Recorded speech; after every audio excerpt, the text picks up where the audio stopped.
Hi hello నమస్తే welcome to ధాత్రి. నేను మీ స్వాతి. ప్రస్తుతం మనతో ఉన్నారు మోటివేషనల్ స్పీకర్ మాధవి గారు. Hello ma'am. Hi ma'am. Ma'am, women empowerment. ఇప్పుడు ఉమెన్ బాగా ఎడ్యుకేటెడ్ అయ్యారు. ఒకప్పుడు 20 ఇయర్స్ 21 ఇయర్స్ వచ్చిందంటే పెళ్లి చేసేయాలి అనుకునే వాళ్ళు పేరెంట్స్. అలాంటిది ఇప్పుడు పేరెంట్స్ చాలా సపోర్ట్ చేస్తున్నారు. లైక్ నా కూతురు డాక్టరేట్ చేయాలి, డిగ్రీ చేయాలి, పీజీ చేయాలని పేరెంట్స్ సపోర్ట్ చేస్తున్నారు. At the same time government కూడా బాగా సపోర్ట్ చేస్తుంది. సో అసలు ఈ ఉమెన్ ఎంపవర్మెంట్ మనం జీరో నుంచి చూసుకుంటే కనుక ఏ స్థాయిలో ఉంది? ఉమెన్ ఎంపవర్మెంట్ అంటే it's not a job oriented అనో లేకపోతే హైలీ ఎడ్యుకేషన్ అని అసలే కాదు. That is the meaning is skilled person. అంటే ఒక ఉమెన్ అన్నది దాంట్లో చాలా స్కిల్స్ ఉంటాయి. కానీ చాలా మంది ఏం చేస్తారంటే ఆ స్కిల్ ని వాళ్ళు తెలుసుకోకుండా they leave their life like that అని ఒక పాసివ్ గా అలా బతకాలి. ఓకే, ఒక ఉన్నంత వరకు పేరెంట్స్ దగ్గర ఉన్నప్పుడేమో వాళ్ళ మాట వినాలని అలా ఉంటుంది. తప్పు కదా, అది అందరే ఉండాలి, అలా బతుకుతారు. పెళ్ళాక హస్బెండ్ అత్తగారు మామగారు లైఫ్ లో ఉండాలి అన్నది అక్కడ ఎంపవర్మెంట్ లేదా? ఉంది. ఎలాగంటే ఒక కోడలు ఇంటికి వచ్చాక she managing the whole life, ఒక ఫ్యామిలీని మొత్తం మేనేజ్ చేస్తుంది. That is one of the empowerment. But according to మన నాలెడ్జ్ ఏమనుకుంటున్నామంటే ఉమెన్ ఈజ్ నథింగ్ బట్ ఒక ఎడ్యుకేటెడ్ గా బాగా జరిగినప్పుడు ఉద్యోగం చేస్తేనే పవర్. సో ఫ్రమ్ ద మీరు ఎర్లీ టైమింగ్ తీసుకున్న ఎప్పటి వరకైనా they are very much empowered people are women only because they have a time management skills, they have a motivation skills ఉంటాయి వాళ్ళలో, because they manage the house, everything are there. But మీరు అన్న పాయింట్కి నేను వస్తే that is because I want to tell them. ఎందుకంటే మనం ఏమనుకుంటే ఎంపవర్మెంట్ అంటే ఉద్యోగాలు చేసేసేయడం, బయటకు వెళ్ళిపోవడం కాదు. You should no your ability inside. Me skills ఏంటో తెలుసుకోవాలి. You should value your self. Women అన్న వాళ్ళు, నేను హౌస్ వైఫ్ అండి అని సరే ఎవరినైనా మీరు పరిచయం చేస్తే ఒక్కసారి నేను ఆలోచించమంట, హౌస్ వైఫ్ అనేది స్కిల్ కాదా? ప్రతి ఒక్కరు చేయగలుగుతారు అలాంటి పనులు. They can do it. But ఒక హౌస్ వైఫ్ అన్నది ఎంత మేనేజ్ చేస్తుంది ఇల్లునంతా. కాబట్టి ఒక స్కిల్ అన్నది you should know about your skill. Some women will be there, they చాలా అందంగా తయారవుతారు, ఉన్న రిసోర్సెస్ అద్భుతంగా వాడతారు. అది స్కిల్ కాదా? That is also skill. But education is one of the skill we can talk about. ఒక ఎంపవర్మెంట్ లో education is one of the face. మీరు అన్నట్టు కరెక్టే. ఒకప్పుడు 20-21 ఇయర్స్ అయిందంటే they use to get married. Compulsory చేసేస్తే మన బాధ్యత. ఇంకోటి సొసైటీ వాళ్ళ అమ్మ, మీ అమ్మ ఎంత ఎదిగిపోయింది, ఏంటి పెళ్లి చేయలేదా అని రకరకాల మాటలు వస్తాయి. కాబట్టి బికాస్ నా షీస్ గెట్ రెడీ. ఒకప్పుడు చిన్నప్పుడు పెళ్లి చేసేవారు. నేను ఒక రీసెంట్లీ మన ఒక కేసు, ఆమెకు 6 ఏళ్ళప్పుడు చిన్న మహారాణి గారంట, 6 ఏళ్ళప్పుడు ఆవిడ పెళ్లి చేశారంట. But when they get mature అయ్యాక ఫ్యామిలీ లైఫ్ లో పంపిస్తారు. అది కొంచెం 6 నుంచి 10 అయింది, 10 నుంచి 12 ఇయర్స్ అయింది. మా పెద్దమ్మ వాళ్ళు 12-13 ఇయర్స్ కి పెళ్లి చేశారు మా పెద్దమ్మలు. కాబట్టి I know about them. But my mom వచ్చాక సేమ్ జనరేషనే, బట్ కొంచెం ఏజ్ ఫ్యాక్టర్ అయ్యాక మా తాతగారు ఏం చేశారంటే కొంచెం పెద్దగా అవ్వాలనుకున్నారు. So they got married at 20. So my mom got married at 20. I got married at the age of 22.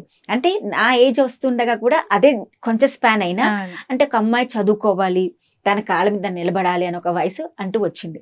Because 21 years కదా మీ డిగ్రీ అయిపోతుంది కాబట్టి you will get some job and you will get settle by 23 years. అది మన concept ఉండేది. ఈమెకు ఉద్యోగం వచ్చిందా, చాలు అన్న. లేదా ఉద్యోగం కాలేదా, టైం అయిపోయిందా, 21 ఏళ్ళు వచ్చా, పెళ్లి చేసేస్తే బాధ్యత అయిపోతుంది, చుట్టుపక్కల వాళ్ళు ఏమంటారు అని ఒక ఫీలింగ్ తో చాలా పెళ్లిళ్ళు చేశారు. బట్ ఇప్పుడున్న పేరెంట్స్ ఏంటంటే కొంచెం యంగ్ గానే ఉంటున్నారు and they know what is the value of education ఏంటో తెలుసు. ఒక లేడీ కూడా, ఒక ఆడవాళ్ళు కూడా సొసైటీలో ఉండాలి అంటే వాళ్ళకి ఎలాంటి మన ప్రోత్సాహాన్ని ఇవ్వాలని ఫ్యామిలీ తయారైంది. కాబట్టి నా family supporting and government is supporting as you side. And mostly women also from internally they became so strong that yes, this is not the time to get married. I have to prove myself. ఒక మగవాడికి మీరు 27 ఏళ్ళు ఇచ్చినప్పుడు ఆడపిల్లకి మీరు ఎందుకు 23 ఏళ్ళు ఇస్తున్నారు కదా? అంటే నీకు ఉద్యోగం రావాలి, డిగ్రీ అవ్వాలి, పీజీ అవ్వాలని నీకు 23 ఇయర్స్ పడుతుంది. అంటే 23 అయిన మాత్రం పెళ్లి చేసుకుని ఎక్కడ లేదు. You also want something about yourself. రేపన్నా నేనంటూ ఒక మ్యారేజ్ స్టేట్కి వెళ్తే నేను కూడా ఒక ఫైనాన్షియల్ గా స్ట్రాంగ్ ఉండాలి అన్న కాన్సెప్ట్ అమ్మాయిలకి వచ్చింది ఇప్పుడు. కాబట్టి it is coming from so many generation also. So support జరుగుతుంది. సో మన ఎంపవర్మెంట్ లో ప్రకారంగా మనం చూస్తే we are in the highest range అని నేను చెప్తాను. బికాస్ మీరు ఏ ఫీల్డ్ లోనే వెళ్ళండి, ఏ ఫీల్డ్ లో ఉమెన్ లేకుండా లేరు మీకు. From the 0 to higher position, everywhere women is there and we are giving lot of importance to the women also. But కొన్ని చోట్ల కొంచెం వాళ్ళకి డిజానర్ కూడా జరుగుతుంది. అది కూడా సొసైటీలో మనం చూస్తూనే ఉన్నాం. అంటే ఒక అమ్మాయి పైకి రావాలి అంటే she has to face so many challenges in her life. కాబట్టి ఎంపవర్మెంట్ గా మీరు చూస్తుంటే మనం ఎప్పుడు తగ్గలేదు. We are only the example for the empowerment. You can take any, ఏ హిస్టరీలో ఎక్కడ ఎగ్జాంపుల్ తీసుకున్నా, రాణి లక్ష్మీబాయి దగ్గర నుంచి మీరు తీసుకుంటే, మనకు తెలిసినప్పటి నుంచి తీసుకుంటే, ఎంపవర్మెంట్ గురించి తీసుకుంటే, ఆ టైంలో she was the only queen. అంటే ఒక దేశాని కోసం నిలబడింది ఆవిడ, అవును. యుద్ధం చేసిందంటే అవును. ఆలోచించాను. అంటే she has a power, she have a skill. Skill. Yes or not? ఆ టైం నుంచి ఉంది మనకి. చాలా మంది ఇంకా ముందుకెళ్తే కూడా ఉండి ఉంటాయి, మనకి తెలియదు కాబట్టి ఇప్పుడు. సో చాలా వరకు అలా జరిగింది. సో ఇప్పుడు కూడా మనకి ఎంపవర్మెంట్ అనేది మనం గుర్తించట్లేదు, బికాస్ ఆఫ్ ఈ సోషలైజేషన్ వల్ల, ఈ సోషల్ ఈవిల్స్ వల్ల మన తగ్గే ఏదైతే మన ముందు జరుగుతున్నాయో కొంచెం ఈ మధ్య పవర్ ఏం అనుకుంటున్నామే కానీ భయం ఎక్కువైపోయింది. మన టెక్నాలజీ వచ్చే కొద్దీ ఈవెన్ ధైర్యంగా ఉండే వాళ్ళు కూడా తగ్గిపోతున్నారు, భయపడిపోతున్నారు జరిగే ఇన్సిడెంట్స్ చూసి. చాలా ఎగ్జాంపుల్ నన్ను తీసుకుంటే నేను చాలా ధైర్యంగా ముందుకెళ్ళిపోవాలనుకుంటా, కానీ కొన్ని చూస్తే నాకే భయం వేస్తుంది. నేను కూడా అలాగే అయిపోతున్నాను. మా మామ్ ఎప్పుడు నాకు చెప్పలేదమ్మా. నేను ఐసు కమ్ మార్నింగ్ 7కి వెళ్తే మేము రాత్రి 8కి వచ్చేవాళ్ళం. మా క్లాసులు ఏవేవో స్పోర్ట్స్ ఉండేది, రకరకాల కార్యక్రమాలు. ఐసు కమ్ ఫ్రమ్ ఆ చీకట్లో వచ్చినప్పుడు ఫోన్స్ కూడా మనకు లేవు. ఇప్పుడు మన పిల్లల గురించి మనం తెలుసుకుందాం, అప్పుడు ఫోన్ కూడా లేదు, ల్యాండ్ లైన్స్ లేవు. ఇంటికి వస్తే కానీ మనం తెలిసేది కానీ ఇన్ఫర్మేషన్ రోజులు అవి. ఒక్కొక్కప్పుడు ఇంటికి వచ్చాక కూడా మా అమ్మ నన్ను ఎప్పుడు అనలేదు, అంటే నువ్వు జాగ్రత్త ఒకటే అనేది, జాగ్రత్తగా రావే, నీకేమైనా భయం వేస్తే లైట్ ఉన్న చోటు రా, లేకపోతే అంతే తప్ప. వచ్చినంతసేపు ఒక ఆడికి తల్లిగా భయం ఉండేది, కానీ వీళ్ళు ముట్టుకుంటే వాళ్ళు ముట్టుకుంటే ఇలా టచ్ చేస్తారు అలా టచ్ చేస్తారు అని మా అమ్మ నాకు ఎప్పుడు చెప్పలేదు. But I told to my daughter. ఎందుకంటే చెప్తున్నాను, ఎంపవర్మెంట్ గురించి మాట్లాడుతుంటే సొసైటీ మారింది. నా I'm telling to my daughter, I told to my daughter, నీకు బస్ ఎక్కితే ఎవరిని ఇలా ఉంటే ఇలా జాగ్రత్తగా ఉండు, కాలేజ్ స్కూల్ ఎవరిని ఇలా ముట్టుకుంటే నువ్వు నాకు చెప్పు. ఫ్యామిలీ కూడా, మన ఫ్యామిలీలో మీరు మనకు తెలుసు, మన ఫ్యామిలీలో కూడా చాలా వరకు బ్యాడ్ టచ్ బాధపడ్డ వాళ్ళు చాలా మంది ఉన్నారు, భయపడి చెప్పలేని వాళ్ళు కూడా చాలా మంది ఉంటారు. నాకు మనం తీసామంటే తెలుసు మనకి. బట్ మన పిల్లలకి మనం చెప్పాల్సి వచ్చింది, నేను ఎవరిని ఇలా టచ్ చేస్తే నాకు చెప్పు. అంటే ఎంపవర్మెంట్ ఎక్కడ జరుగుతుందంటే ఎక్కడ, అంటే నువ్వు భయంలో ఎంపవర్మెంట్ ఉందా ఎక్కడ చూడాలి. అంటే మన జనరేషన్ ఎదుగుతూనే ఉన్నాం, టెక్నాలజికల్గా మనం చాలా ఎదుగుతున్నాం. బట్ ఒక లేడీ, ఒక ఉమెన్ భయం మాత్రం తగ్గించలేకపోతున్నాం.